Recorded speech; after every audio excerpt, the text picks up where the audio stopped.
It's a sci-fi horror movie. Like, get your expectations out of here. However, sticking with the horror movie expectation shtick, I'm here to talk about the new movie Weapons, directed by Zach Cregger, which I'm sure all of you have seen. 100% on Rotten Tomatoes.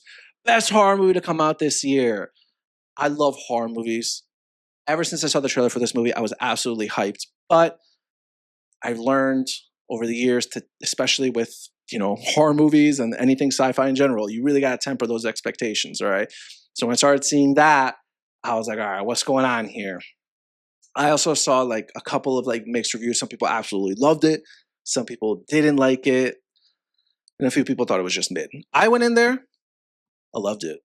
I loved it. I thought it was a great movie. I walked out of the movie theater laughing, smiling. I went with my friends, and we all really liked it. The whole theater liked it. I think that the movie deserves some kind of award. I don't think it's going to be like movie of the year. I personally think Sinners is still that for me. I absolutely love Sinners. But Weapons did a really good job telling the story. The way they did it, the way they broke things up. If you don't know, the story is it takes place in a small town, and 17 kids in a third grade classroom go missing except for one. And so you see how that like affects the town, and just like the mystery of it and how it like stresses like everybody out. The theme that a lot of people are talking about, like the themes that they're trying to explore is, unfortunately when, something happens in a school and how, unfortunately some people do die, and how that affects the community because like nobody ever really sees it coming, and people want answers, and people are, pointing fingers and blaming, and it's just, it was really, really well done in the movie. There were a lot of comedic elements to it, believe it or not. At this point, spoilers, right, for the movie Weapons. In 3, 2, 1, Gladys, right? We did not see this woman in the trailers at all, and she is the main antagonist of this series. When we were introduced to Gladys, I didn't know what to think. This woman looked like a demented clown's mother. She was Anne Gladys in the movie, and she, I forget this actress's name. I know she's done a bunch of stuff, but she did an absolutely stellar job playing Anne Gladys. She was creepy. She was disturbing. She made me uncomfortable. She did a really good job.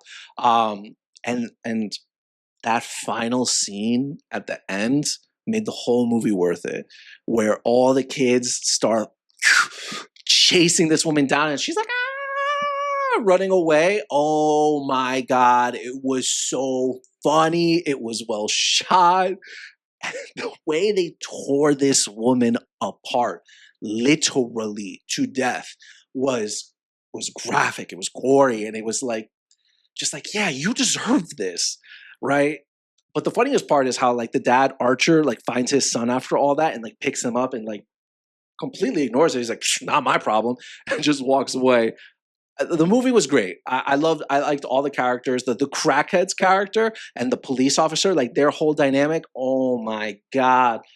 Talk about buddy cop slapstick comedy, but it was a really good movie. I know people were talking about it, and now I think that the writer and the producer are talking about doing like a prequel series where they talk more about Anne Gladys and her character and where she came from and everything. And I'm kind of like all for it. And people are already like connecting the dots. So Zach Cregger, the director of this movie, also directed, I think it was 2022's Barbarian, that starred Justin Long and Bill Skarsgård in it. Barbarian was also a great horror movie. I'm not going to say like super scary. Like Weapons wasn't super scary, but the tension, the thriller was there. But Barbarian and Weapons are connected. There are some like, they kind of talk about each other in the same universe. So doing a prequel with Anne Gladys, I would love to see it. I wouldn't be surprised if they did a sequel because, as we know, the kids and I forget the main kid's name, his parents, they're still in like a comatose state. So the kid still has like those tree branches. I'm sure maybe he kept like a couple, he stashed them away in like a secret cubby or something. So maybe he's gonna at some point, he's gonna study more about this brujeria santeria thing, right? See if he can bring his parents' consciousness back, because they're still like MIA right now. But yeah, Weapons, great movie. I give it a solid 8 out of 10.